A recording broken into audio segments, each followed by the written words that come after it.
අද පාඩම ජීවයේ රසායනික පදනම. මේ මාතෘකාවෙම තේරෙනවා මේ පාඩමේ තියෙන්නේ ජීවයෙන් හැදිලා තියෙන රසායනික සංයෝග ගැන තමයි කතා කරන්න තියෙන්නේ. එතකොට මේ ස්වභාවික පරිසරය ගත්තාම මූලද්‍රව්‍ය අණු දෙකක් තියෙනවා. ඒ අණු දෙක අතරින් ජීවී දේහ නිර්මාණය වෙන්න 25ක් විතර ඕන වෙනවා. හරි. එතකොට මේ කියන මූලද්‍රව්‍ය ජීවීන්ගේ දේහයේ විවිධ ස්ථානවල අඩු වැඩි වශයෙන් විවිධ අයුරින් ස්ථානගත වෙලා තියෙනවා. එතකොට ජීවී දේහ නිර්මාණයේදී වැඩියෙන්ම ඕන වෙන මූලද්‍රව්‍ය හතරක් ඉන්නවා. ඒ හතර දෙනා තමයි මේ කාබන්, හයිඩ්‍රජන්, ඔක්සිජන්, නයිට්‍රජන් කියන්නේ. හරි. ඊට අමතරව sulphur, phosphorus, potassium, calcium, chlorine, sodium, magnesium සහ අයන් කියන අයත් දායක වෙනවා. මේ සිරුරේ මේ මූලද්‍රව්‍ය ස්කන්ධ ප්‍රතිශතයක් විදිහට දැක්කොත් වැඩිපුරම 65ක් තියෙන්නේ ඔක්සිජන්. ඊළඟට 18ක් කාබන්, 10%ක් හයිඩ්‍රජන්, 3%ක් නයිට්‍රජන්. මේ ප්‍රධාන මූලද්‍රව්‍ය තමයි වැඩිපුරම ප්‍රමාණයක් තියෙන්නේ. ඊළඟට ඉතුරු 104 තියෙන කුඩා ප්‍රමාණය තමයි මෙන්න මේ මූලද්‍රව්‍ය ටික අන්තර්ගත වෙන්නේ. මූලද්‍රව්‍ය එකට එකතු වෙලා තමයි සංයෝගයක් හදන්නේ. උදාහරණයක් විදිහට මේ සංයෝගය බලන්න. මේ තියෙන්නේ කැල්සියම් කාබනේට් කියන සංයෝගය. මේ සංයෝගය හැදිලා තියෙන්නේ කැල්සියම්, කාබන්, ඔක්සිජන් කියන මූලද්‍රව්‍ය තුන විවිධ අනුපාත වලින් එකට එකතු වෙලා. හරි. එතකොට මේ සංයෝග ප්‍රධාන වශයෙන්ම කොටස් දෙකකට බෙදන්න පුළුවන්. ඒ තමයි කාබනික සංයෝග සහ අනික අකාබනික සංයෝග. කාබනික සංයෝගයක් කියන්නේ කාබන් තියෙන සංයෝගයක්. අකාබනික සංයෝගයක් කියන්නේ කාබන් තියෙන මූලද්‍රව්‍ය නැති සංයෝගයක්. ඒක තමයි සම්මතය. ඒක එහෙම වුණාට ඒ සම්මතෙන් පිටපැනපු 4 දෙනෙක් ඉන්නවා. ඒ 4 දෙනා තමයි මේ carbon dioxide, carbon monoxide, කාබනේට, bicarbonate. මේ කියන සංයෝග හතරෙන් මේ කාබන් තියෙන මූලද්‍රව්‍ය ඉන්නවා. හරිනම් මේක වැටෙන්න ඕන කාබනික සංයෝග ගොඩට වුණාට මේක අපි දානවා අකාබනික සංයෝග යටතට. හරිද?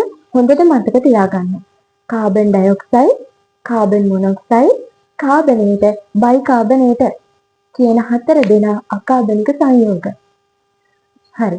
එතකොට මේ පාඩමේ අපි ඉස්සරහට කතා කරන්න යන්නේ මේ කියන කාබනික සංයෝග සහ අකාබනික සංයෝග ගැන. එතකොට ජීවී දේහ නිර්මාණය වෙන්නේ වැඩි වශයෙන්ම දායක වෙන කාබනික සංයෝග තමයි මේ. කාබෝහයිඩ්‍රේට්, ප්‍රෝටීන්, ලිපිඩ, නියුක්ලික් අම්ල. ඊට අමතරව විටමිනුත් දායක වෙනවා. මෙන්න මේ 4 දෙනා අපි කියනවා ප්‍රධාන ජෛව අණු කියලා. ඒ තමයි ප්‍රධාන ජෛව අණු. ජීවි මිනිස්සුන්ව හැදෙන්න වැඩි වශයෙන්ම ඕන වෙන ප්‍රධාන ජෛව අණු තමයි මෙන්න මේ 4 දෙනා. අකාබනික රසායනික සංයෝග විදියට ජලය, වායු වර්ග, ಖನಿජ ලවණ ගැන අපි කතා කරනවා. හරි.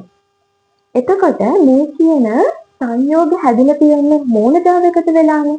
අපි බලමු. කාබෝහයිඩ්‍රේට් හැදිලා තියෙන්නේ මොන වගේද? ඔයාලා මතක තියාගන්න චොක් කියලා. ප්‍රෝටීන හැදිලා තියෙන්නේ චෝන. ලිපිඩායම චොක්. නියුක්ලික් අම්ල චෝන. හරිද? මෙන්න මේ කියන මූලද්‍රව්‍යයන් එකතු වෙලා තමයි මේ කියන සංයෝගයන් හැදිලා තියෙන්නේ. හරි. ඊළඟට අපි වෙන වෙනම කතා කරමු. කාබෝහයිඩ්‍රේට් ගැන, ප්‍රෝටීන ගැන, ඒව ගැන අපි වෙන වෙනම ඉදිරියට සාකච්ඡා කරමු. හරි. දැන් අපි බලමු කාබෝහයිඩ්‍රේට් කියන රසායනික සංයෝගය ගැන. කාබෝහයිඩ්‍රේට් හැදිලා තියෙන්නේ මොන වගේද? කාබන්, හයිඩ්‍රජන්, ඔක්සිජන් කියන මූලද්‍රව්‍ය තුنين තමයි චොක්. මේ කාබෝහයිඩ්‍රේට් හැදිලා තියෙන්නේ. ඒ වගේම තමයි කාබෝහයිඩ්‍රේට් තමයි පෘථිවිය මත තියෙන සුලභතම රසායනික සංයෝගය වෙන්නේ. හරිද? කාබෝහයිඩ්‍රේට් තියෙන්නේ මොනවද? ධාන්‍ය වර්ග, සීනි, පිටි, අල වගේ දේවල් වල තමයි කාබෝහයිඩ්‍රේට් තියෙන්නේ. හරි. එතකොට මේ කාබෝහයිඩ්‍රේට් හැදෙන්නේ කොහොමද? නිෂ්පාදනය වෙන්නේ ප්‍රභා සංශ්ලේෂණයේ තියෙන ක්‍රියාවලිය මගින්. හරිද? හරිත ශාක කාබන් ඩයොක්සයිඩ් වායුවයි ජලයයි භාවිත කළා. සූර්ය ශක්තිය හමුවේදී එයා හදනව මොනවද? ග්ලූකෝස් හදනවා. ඒ වගේම එයා ඔක්සිජන් පිට කරනවා. අන්න ඒ ක්‍රියාවලිය තමයි ප්‍රභා සංශ්ලේෂණයේදී වෙන්නේ. අන්න එතකොට හදන ග්ලූකෝස් කියන්නේ මේ කාබෝහයිඩ්‍රේට් වර්ගයක්. හරිද? ඒක අපිට මෙහෙම ලියන්න පුළුවන්. කාබන් ඩයොක්සයිඩුයි ජලයයි භාවිත කරලා හරිත ශාක සූර්ය ශක්තිය උපයෝගී කරගෙන මේ මොකක්ද? මේ තියෙන්නේ ග්ලූකෝස්. හරිද? ග්ලූකෝස් සහ ඔක්සිජන් බවට පත් වෙනවා. මේක තමයි ප්‍රභා සංශ්ලේෂණයේදී වෙන්නේ. හරිත ශාක කාබන් ඩයොක්සයිඩ් ජලය භාවිතා කරලා සූර්ය ශක්තියත් උපයෝගී කරගෙන ග්ලූකෝස් සහ ඔක්සිජන් බවට පත් වෙනවා. මේ ග්ලූකෝස් කියලා කියන්නේ කාබෝහයිඩ්‍රේට් වර්ගයක්. හරිද? මේ කාබෝහයිඩ්‍රේටත් එක එක වර්ග තියෙනවා. මොනොසැකරයිඩ්, ඩයිසැකරයිඩ්, පොලිසැකරයිඩ්. ඇයි මෙහෙම වර්ග වලට බෙදලා තියෙන්නේ? ඒ වර්ග වලට බෙදලා තියෙන්නේ කාබෝහයිඩ්‍රේට් වල තියෙන කාබන්, හයිඩ්‍රජන්, ඔක්සිජන් කියවනේ. ඒ මූලද්‍රව්‍ය එකතු වෙලා තියෙන අනුපාත වෙනස් වෙද්දි තමයි මේ විදිහට මොනොසැකරයිඩ්, ඩයිසැකරයිඩ්, පොලිසැකරයිඩ් විදිහට ගන්න විදිහට බෙදලා තියෙන්නේ. හරිද? එතකොට මේ හැමෝටම සාධාරණයක් වෙන විදිහට අපි කාබෝහයිඩ්‍රේට් වල පොදු අණුක සූත්‍රයක් දෙමු. CH2OY. හරිද?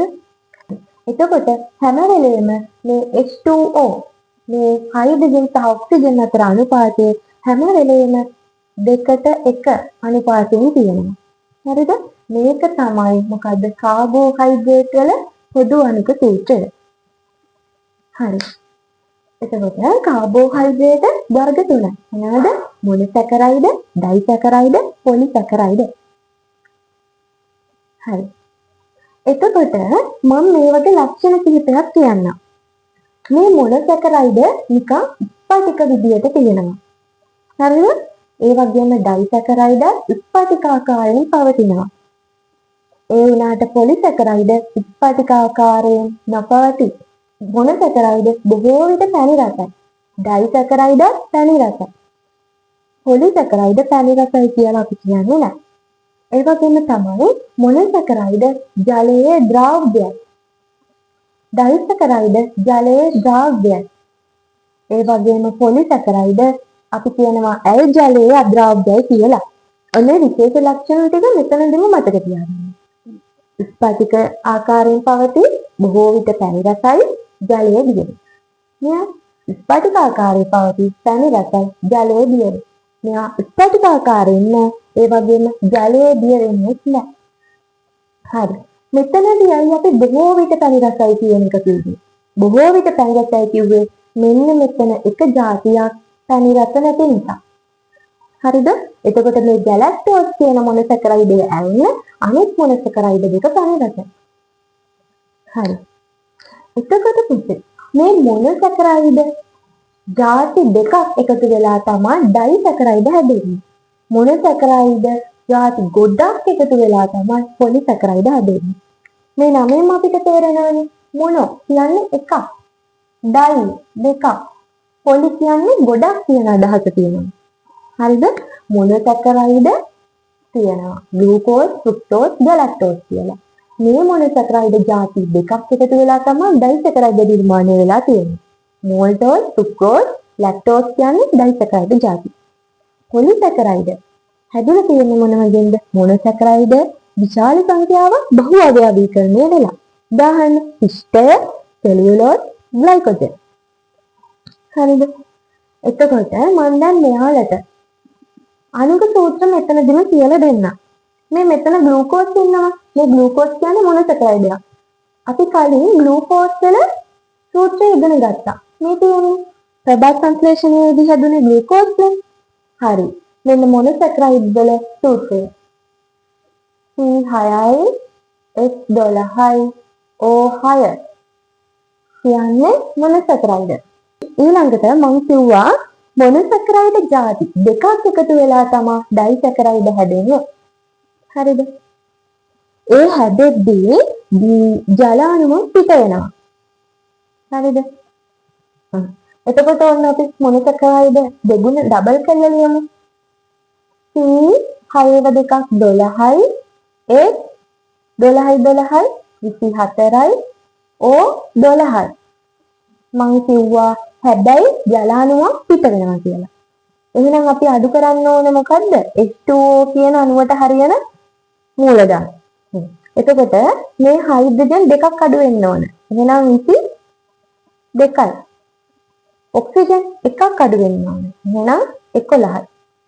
මෙන්න මේක තමයි ඩයිසැකරයිඩ් වල අණුක සූත්‍රය. එතකොට පොලිසැකරයිඩ් වල පොදු අණුක සූත්‍රය හරි. එතකොට පොලිසැකරයිඩ් වල අණුක සූත්‍රය ලියන්නේ මෙහෙම. හරිද? මේකම බලන්න. C6යි H10යි මේකෙන් ජල අණුවක් අඩු කරන්න තියෙනවා. O5යි. හරිද? මෙන්න මේ වගේ m ප්‍රමාණයක්. හරිද? මොනොසැකරයිඩ් රාශියක් එකතු වෙලා තමයි පොලිසැකරයිඩ් එක හැදිලා තියෙන්නේ. හරි. අපි ඊළඟට බලමු මොනොසැකරයිඩ්. හරිද? මොනොසැකරයිඩ් වල පොදු අණුක සූත්‍රය මොකක්ද? C6යි H12යි O6. හරි. මොනොසැකරයිඩ් තමයි කාබෝහයිඩ්‍රේට් වල තනුම් එකතුව. ඒ වගේම ඒක බොහෝ විට සරල සීනි කියලා කියනවා. හරිද? එතකොට මේ තියෙන මොනොසැකරයිඩ් වර්ග ග්ලූකෝස්, ෆ්‍රුක්ටෝස්, ගැලැක්ටෝස්. හරි. මොනොසැකරයිඩ් වල ලක්ෂණ කීපයක් ඉස්සෙල්ලා කියලා දුන්නනේ. ඒ මොනවද? ස්පටිකාකාරයෙන් පවතී කිව්වා. ඒ වගේම බොහෝ විට පැණි රසයි කිව්වා. ඊළඟට ජලයේ දිය වෙනවා කිව්වා. හරිද?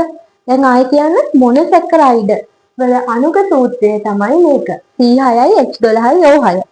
මොනොසැකරයිඩ් තමයි කාබෝහයිඩ්‍රේට් වල තනුම් එකතුව. ඒ වගේම මොනොසැකරයිඩ් බොහෝ විට සරල සීනි කියලා කියනවා. ඒකේ ලක්ෂණ මොනවද? ස්පටිකාකාරයෙන් පවතිනවා, පැණි රසයි, ඒ වගේම ජලයේ දිය වෙනවා. බොහෝ විට පැණි රසයි. ඇයි බොහෝ විට පැණි රසයි කිව්වේ? කලින් කිව්වා මේ ගැලැක්ටෝස් කියන කෙනා පැණි රස නැහැ කිව්වා. හරි. අපි දැන් මේ එක එක්කෙනා ගැන වෙන වෙනම කතා කරමු. ග්ලූකෝස්. ග්ලූකෝස් තියෙන්නේ ඉදුණු පළතුරු වල සහ මී පැණි වල. එතකොට ෆ්‍රුක්ටෝස් තියෙන්නේ ඉදුණු පළතුරු සහ මී පැණි. ඊට අමතරව වට්ටක්ක වල කැරට් වල මේ ෆ්‍රුක්ටෝස් කියන එක තියෙනවා. ඊළඟ ගැලැක්ටෝස් තියෙන්නේ කොහෙද? ගැලැක්ටෝස් තියෙන්නේ කිරි ආහාර වල. හරි. එතකොට මේ ග්ලූකෝස් ගැන කලින් මොනවා හරි දෙයක් කිව්වා. ග්ලූකෝස් කොහෙද හම්බුනේ? ප්‍රභා සංශ්ලේෂණ ක්‍රියාවලියේදී. ප්‍රභා සංශ්ලේෂණ ක්‍රියාවලියේදී ග්ලූකෝස් නිපද වුණා. ඒ වගේම තමයි වැදගත්ම දෙයක්. තෛලීය ශ්වසනයේදී මේ ග්ලූකෝස් බිඳ හෙළලා ශක්තිය බවට පත් වෙනවා. හරිද? එතකොට මම ඔයාලට කියන්නම්කෝ. දැන් මේකනේ ප්‍රභා සංශ්ලේෂණයේදී සිද්ධ වෙන්නේ කාබන් ඩයොක්සයිඩුයි ජලයයි අරගෙන ග්ලූකෝස් සහ ඔක්සිජන් බවට පත් වෙනවනේ. මේකනේ ප්‍රභා සංශ්ලේෂණ ක්‍රියාවලියේදී වෙන්නේ. හරි. මේ ග්ලූකෝස් තමයි පිෂ්ඨ ජීරණයේ අවසාන ඵලය. පිෂ්ඨ ජීරණය වෙනවා අන්තිමේදී ග්ලූකෝස් දක්වාම. ඒ ග්ලූකෝස් ඊට පස්සේ අපේ රුධිරයට අවශෝෂණය වීමක් සිද්ධ වෙනවා. කොහොමද මේ ග්ලූකෝස් නිෂ්පාදනය වුනේ? ප්‍රභා සංශ්ලේෂණය කියන ක්‍රියාවලියේදී. හරිද? මොකක්ද ඒකදී උනේ? කාබන් ඩයොක්සයිඩ් ජලය අරගෙන ග්ලූකෝස් ධන ඔක්සිජන් බවට පත්වීමක් වුණා. මේකනේ ප්‍රභා සංශ්ලේෂණයේදී සිද්ධ වුනේ. මෙන්න ග්ලූකෝස් නිපද වෙන හැටි. හරිද? ඒ වගේම තමයි තෛලීය ශ්වසනය කියලා කියන්නේ. මේක අනිත් පැත්ත. හරිද? මේකම අනිත් පැත්ත. මේ ග්ලූකෝස් ධන ඔක්සිජන් CO2 ධන H2O. මේකෙන් කියන්නේ මොකද්ද? අපි පිෂ්ඨ ජාතියක් ආහාරයට ගන්නවා කියන්නකො. ඒක අවසානයේටම දිරවන්නේ ග්ලූකෝස් බවට. හරිද? එතකොට අන්නේ ග්ලූකෝස් අපේ රුධිරයට අවශෝෂණය වීමක් සිද්ධ වෙනවා. ඊට පස්සේ අවසානයට මේව යන්නේ කොහෙද? සෛල කරාම යනවා. හරිද?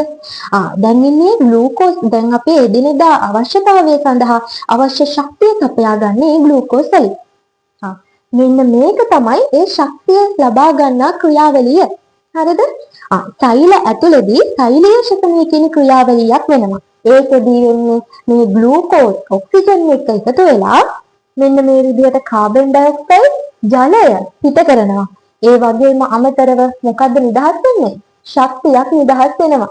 අන්නේ ශක්තිය තමයි ජීවීන් විවිධ ක්‍රියාකාරකම් සඳහා යොදාගන්නේ. පිෂ්ඨ ජීර්ණයේ අවසාන ඵලය වන්නේ ග්ලූකෝස්. එම ග්ලූකෝස් අවසානයේදී රුධිරයට අවශෝෂණය වීමක් සිද්ධ වෙනවා. ඊළඟට ප්‍රබල සංශ්ලේෂණ ක්‍රියාවලියෙන් ග්ලූකෝස් නිපද වෙනවා. ඒ වගේම තමයි මේ ග්ලූකෝස් සෛලීය ශෝෂණය කියන ක්‍රියාවලිය හරහා ශක්තිය නිපද වෙනවා. හරිද? ඒ වගේම මේ ග්ලූකෝස් තියෙන්නේ ඉදුණු පළතුරු වල සහ මී පැණි වල. හරි.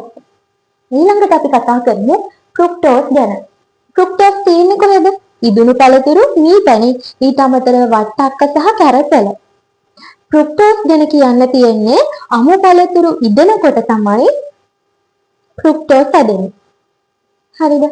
ඒ වගේම තමයි පැණි රසෙන් වැඩිම සීනි වර්ගය. මෙයා තමයි පැණි රස වැඩිම. හරිද? ඊළඟට අමු පළතුරු ඉදෙනකොට මේ ෆ්‍රුක්ටෝස් හැදෙනවා. ඊළඟට ගැලැක්ටෝස් තියෙන්නේ කොහෙද? කිරි ආහාරවල කිව්වා. හරිද? ඒ වගේම තමයි මේ ගැලැක්ටෝස් පැණි රසක් නැත. ඒ වගේම තමයි ලැක්ටෝස් ජීර්ණයේ අවසාන ඵලය තමයි මේ ගැලැක්ටෝස්. හරිද? එතකොට ග්ලූකෝස් කියන්නේ මොනම ජීර්ණයේ අවසාන ඵලයද? පිෂ්ඨ ජීර්ණයේ අවසාන ඵලය. ඊළඟට ගැලැක්ටෝස් කියන්නේ ලැක්ටෝස් ජීර්ණයේ අවසාන ඵලය. තේරුණාද? හරි. ඊළඟට බලමු ඩයිසැකරයිඩ ගැන. ඩයිසැකරයිඩ කියන්නේ මොනවද? මොනොසැකරයිඩ දෙකක් එකතු වෙලා හැදෙන්නේ මේ ඩයිසැකරයිඩ. ඩයිසැකරයිඩ වල විශේෂ ලක්ෂණ මොනවද? පටිකාකාරයෙන් පවතිනවා. ඒ වගේම තමයි පැණි රසයි. ඒ වගේම තමයි ජලයේ දිය වෙනවා. හරිද? එතකොට ඩයිසැකරයිඩයක් හැදෙන්නේ මොනොසැකරයිඩ දෙකක් එකතු වෙලා. අපි බලමු. මොනොසැකරයිඩ කියන්නේ C6යි H12යි O6 කියන්නේ මොනොසැකරයිඩයක්. ඒ වගේම දෙකක් එකතු වෙනවා. C6යි H12යි O6. හරිද? ඔන්න මොනොසැකරයිඩ අණු දෙකක් එකතු වෙලා හැදෙන්නේ ඩයිසැකරයිඩයක්. හරිද? ඒ ඩයිසැකරයිඩේ හැදෙද්දි ජල අණුවක් පිට වෙනවා. එහෙනම් ආයෙම කියන්නේ මොනොසැකරයිඩ ධන මොනොසැකරයිඩ හැදෙන්නේ ඩයිසැකරයිඩ ධන ජල අණුවක්. හරිද? එහෙනම් අපි මේව එකතු කරලා මෙතෙන්ට දාමුකෝ. CHO. හරිද? එතකොට මෙතන 6යි මෙතන 6යි 12ක් තියෙන්න ඕනේ. H 12යි 12යි 24ක් තියෙන්න ඕනේ. ඔක්සිජන් 6යි 6යි 12ක් තියෙන්න ඕන. ඒ වුණාට මේකෙන් ජලාණුවකුත් පිට වෙනවා කියවනේ. එහෙනම් ජලාණුවට දාලා ටික මෙතනින් අඩු කරන්න. 24න් මේ දෙකක් ගියාම 2යි. එහෙනම් මේ 12න් මෙතන එකක් අඩු වෙලා තියෙනවා. එහෙනම් 11යි. මේක තමයි එතකොට ඩයිසැකරයිඩ් වල පොදු අණුක සූත්‍රය. මොකද්ද? C12යි H22යි O11 කියන්නේ ඩයිසැකරයිඩ වල පොදු අණුක සූත්‍රය. මොනොසැකරයිඩ ධන මොනොසැකරයිඩ ඩයිසැකරයිඩ ධන ජලය හැදෙනවා. ඒ වගේම තමයි මේ ක්‍රියාවලිය අනිත් පැත්තටත් වෙන්න පුළුවන්. හරිද? ඩයිසැකරයිඩ් එකට ජලය එකතු වෙලා මොනොසැකරයිඩ අණු දෙකක් හැදෙන්නත් පුළුවන්. එහෙනම් අපි මේක මෙන්න මෙහෙම දානවා. මේ තියෙන මොකද්ද? ප්‍රත්‍යාවර්ත සලකුණේ. අපි ඒක සංකේතවත් කරනවා. හරිද? ඒ කියන්නේ මේ ප්‍රතික්‍රියාව මෙහෙටත් වෙන්න පුළුවන්, මේක අරහෙටත් වෙන්න පුළුවන් කියන එක. හරි. එතකොට මේ මෝල්ටෝස්, සුක්‍රෝස්, ලැක්ටෝස් කියලා කියන්නේ ඩයිසැකරයිඩ් ಜಾති. හරිද? එතකොට මේ මෝල්ටෝස් ඇදලා තියෙන්නේ මොනොසැකරයිඩ දෙකක් එකතු වෙලානේ. හරිද? මෝල්ටෝස් ඇදලා තියෙන්නේ ග්ලූකෝස් ධන ග්ලූකෝස් එකතු වෙලා. හරිද? මෙන්න ග්ලූකෝස් ධන ග්ලූකෝස් එකතු වෙලා තමයි මෝල්ටෝස් ධන ජලය හැදෙන්නේ. හරිද? එතකොට මේ සුක්‍රෝස් හැදෙන්න දායක වෙලා තියෙන්නේ ග්ලූකෝස් ධන ෆ්‍රුක්ටෝස්. ග්ලූකෝස් ධන ෆ්‍රුක්ටෝස් තමයි මොකද්ද? සුක්‍රෝස් ධන ජලය වෙන්නේ. ලැක්ටෝස් හැදෙන්නේ ග්ලූකෝස් ධන ගැලැක්ටෝස් එකතු වෙලා තමයි ලැක්ටෝස් ධන ජලය හැදෙන්නේ. හරිද? මෝල්ටෝස් හැදෙන්නේ කොහමද? ග්ලූකෝස් ධන ග්ලූකෝස් මෝල්ටෝස්. සුක්‍රෝස් ග්ලූකෝස් ධන ෆ්‍රුක්ටෝස් සුක්‍රෝස්. ලැක්ටෝස් හැදෙන්නේ ග්ලූකෝස් ධන ගැලැක්ටෝස් ලැක්ටෝස්. අය කියන්නේ මෝල්ටෝස් ග්ලූකෝස් ධන ග්ලූකෝස් මෝල්ටෝස්, ග්ලූකෝස් ධන ෆ්‍රුක්ටෝස් සුක්‍රෝස්, ග්ලූකෝස් ධන ගැලැක්ටෝස් ලැක්ටෝස් උනා. හරිද? ඒ විදිහට තමයි මේ ඩයිසැකරයිඩ් හැදිලා තියෙන්නේ. හරි. එතකොට මේ මෝල්ටෝස් කොහෙද තියෙනව ඇත්තේ? හරිද? මේ නමේ මුල් අකුරෙම අපි මතක තියාගමු. මුං යට බීජවල. හරිද? ප්‍රරෝහණය වෙන මුං යට බීජවල තමයි මෝල්ටෝස් තියෙන්නේ. හරිද? අපි කියනවා ප්‍රරෝහණය වෙන බීජවල මෝල්ටෝස් තියෙනවා කියලා. ඊළඟට සුක්‍රෝස් තියෙන්නේ සීනි ಜಾතිවල. හරිද? සුදු හා රතු සීනි වල සීනි හදන්න ගන්නේ මොනවද? බීට් උක් එහෙමනේ සීනි හදනවානේ. සුක්‍රෝස් තියෙන්නේ සුදු හා රතු සීනි වල, බීට් වල සහ උක් වල. ඊළඟට ලැක්ටෝස් තියෙන්නේ මොන වගේද? කිරි ආහාර වල. හරිද? එතකොට මේ ලැක්ටෝස් ගැන විශේෂ දෙයක් අපි මතක තියාගන්න ඕන. ශාකවල නැති එකම සීනි වර්ගය තමයි ලැක්ටෝස් කියලා කියන්නේ. හරිද? එතකොට මව් කිරිවල ලැක්ටෝස් ප්‍රතිශතය 106ත් 107ත් අතර අගයක් ගන්නවා. හරිද? එළ කිරිවල ලැක්ටෝස් ප්‍රතිශතය 104ත් 106ත් අතර අගයක් ගන්නවා. හරිද? එතකොට වැඩිපුරම ලැක්ටෝස් ප්‍රතිශතයක් තියෙන්නේ මව් කිරිවලද එළ කිරිවලද? මව් කිරිවල. හරිද? මේ පොලිසැකරයිඩ් අණු හැදෙන්නේ කොහොමද? මොනොසැකරයිඩ් අණු බහුඅවයවීකරණය වෙලා තමයි පොලිසැකරයිඩ් අණු හැදෙන්නේ. ඒ කියන්නේ මොනොසැකරයිඩ් අණු විශාල සංඛ්‍යාවක් එකතු වෙලා තමයි පොලිසැකරයිඩ් හැදිලා තියෙන්නේ. හරිද? පොලිසැකරයිඩ් වල සූත්‍රය අපිට ලියන්න පුළුවන් C6යි H10යි O5යි කියලා. ඒකේ n අගයක් ගන්නවා. හරිද? එතකොට මේ පොලිසැකරයිඩ් වල විශේෂ ලක්ෂණ කලින් කිව්වා. මොනවද? ඒවා ස්පටික ආකාරයෙන් නොපවතී. ඒ වගේම අපි පැණි රසයි කියලා කියන්නේ නැහැ. හරිද? ඒ වගේම තමයි ඇල් ජලයේ අද්‍රව්‍ය. හරිද? එතකොට මොනොසැකරයිඩ් ස්පටික තියුණා බොහෝ විට පැණි රසයි ජලයේ ද්‍රව්‍ය. මොනොසැකරයිඩ් ස්පටික ආකාරයෙන් පවතී පැණි රසයි ජලයේ ද්‍රව්‍ය. ඒ පොලිසැකරයිඩ් ස්පටිකාකාරයෙන් නොපවතී පැණි රසයි කියලා කියන්නේ නැහැ. ඒ වගේම තමයි ඇල් ජලයේ අද්‍රව්‍යයි කියලා කියනවා. හරිද? මේ තියෙන පොලිසැකරයිඩ් වර්ග සෙලියුලෝස්, පිෂ්ඨය, ග්ලයිකෝජන්. හරිද? එතකොට අපි දන්නවා සත්ත්ව සෛලවලට සෛල බිත්තියක් නැහැ. ඒ වුණාට ශාක සෛලවලට සෛල බිත්තියක් තියෙනවා. නේද? ශාක සෛලවල සෛල බිත්තිය හැදිලා තියෙන්නේ මේ කියන සෙලියුලෝස් වලින්. හරිද?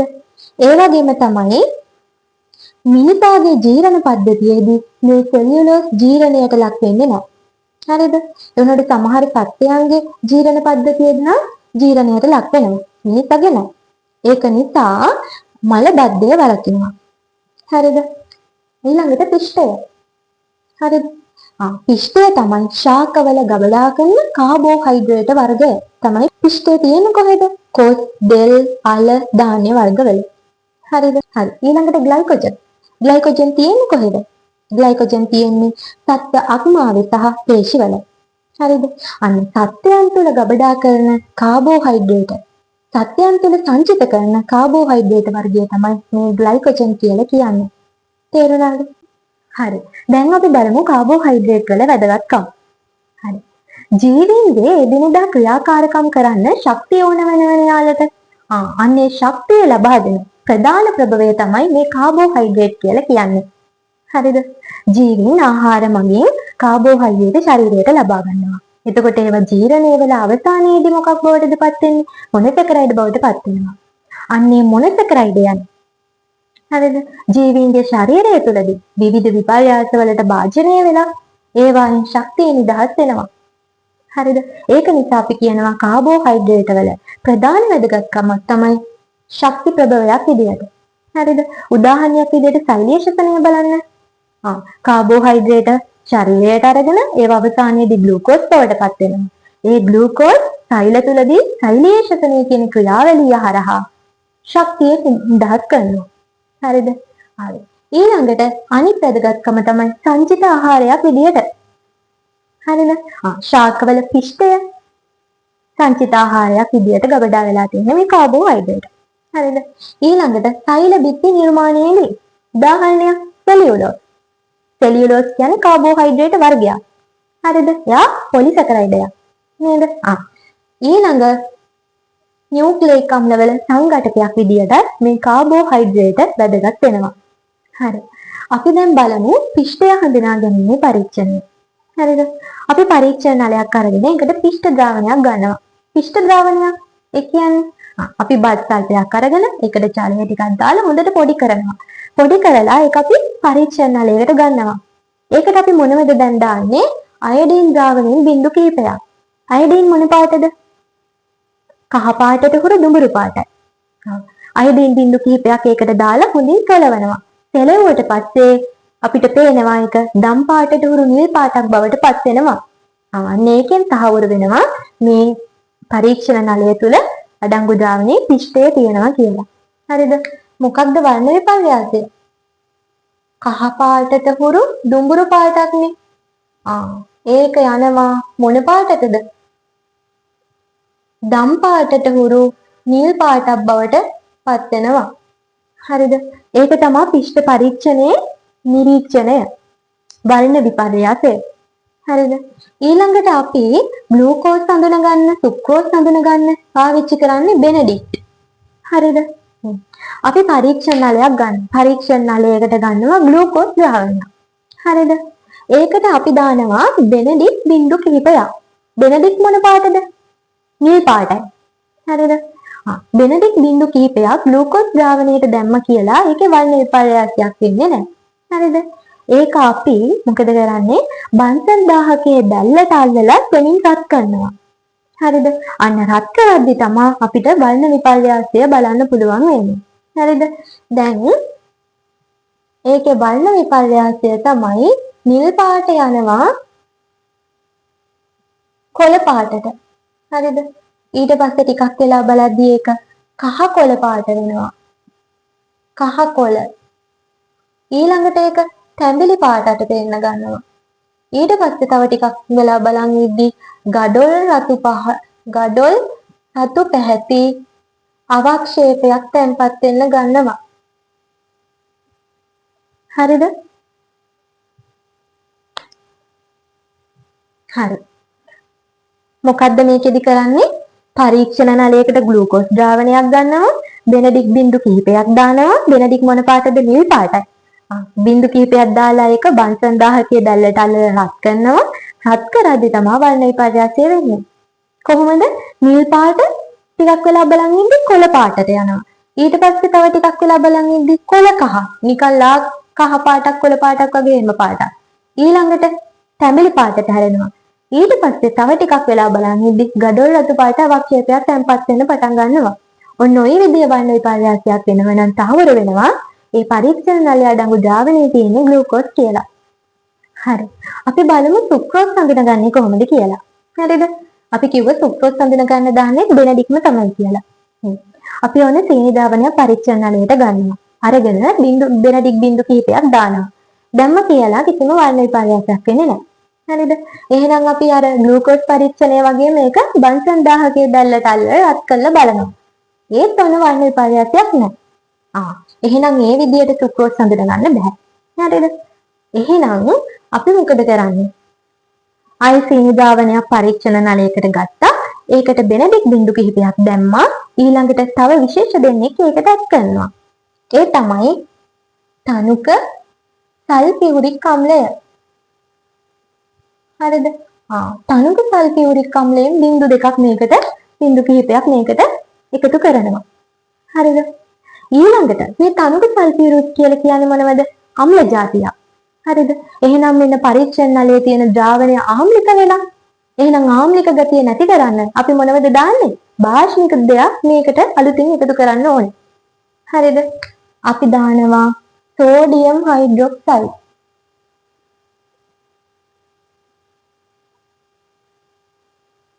අන්න සෝඩියම් හයිඩ්‍රොක්සයිඩ් බිඳු කිහිපයකුත් මේකට දැම්මා. අන්න දැන් ආම්ලික වෙලා තියෙන එක භස්මයක් දාලා අපි උදාසීන කරා. හරිද?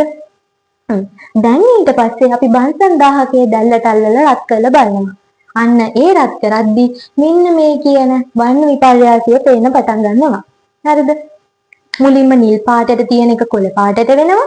ඊළඟට කොළ කහ කොළ පාට, ඊළඟට තැඹිලි, අවසානයේදී ගඩොල් රතු පාට අවක්ෂේපයක් බවට පත් වෙනවා. හරිද? එතකොට තනුක සල්ෆියුරික් අම්ල දාලා මොකක්ද එතකොට කරලා තියෙන්නේ? මේ සුක්‍රෝස් කියලා කියන්නේ මොකද්ද? ඩයිසැකරයිඩ් එකක් නේ. ඩයිසැකරයිඩ් ජල විච්ඡේදනය කරාට පස්සේ ජල අණුවක් අයින් කරාට පස්සේ මොකක් බවටද පත් උනේ? මොනොසැකරයිඩ් දෙකක් බවටනේ. අන්න එහෙනම් මේ තනුක සල්ෆියුරික් දාලා කරලා තියෙන්නේ සුක්‍රෝස් මොනොසැකරයිඩ් ಜಾති දෙකක් බවට පත් කරලා තියෙනවා. හරිද? අන්න එතකොට මොනොසැකරයිඩ් බවට පත් කරලා තමයි පත් කරලා මේ විපර්යාසය, මේ වර්ණ විපර්යාසය අරගෙන තියෙන්නේ. හරිද?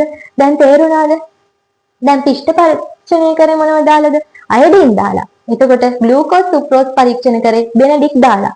හැබැයි සුක්‍රෝස් පරීක්ෂණයට අලුතෙන් දෙන්නෙක් ඇඩ් වුණා. මොනවද? තනුක සල්ෆියුරික් සහ සෝඩියම් හයිඩ්‍රොක්සයිඩ්. එතකොට මේවයි කාර්ය වෙන වෙනම දන්නවනේ. තනුක සල්ෆියුරික් මොකද දැම්මේ? ඩයිසැකරයිඩය ජල විච්ඡේදනය කරලා මොනොසැකරයිඩයක් බවට පත් කරගන්න.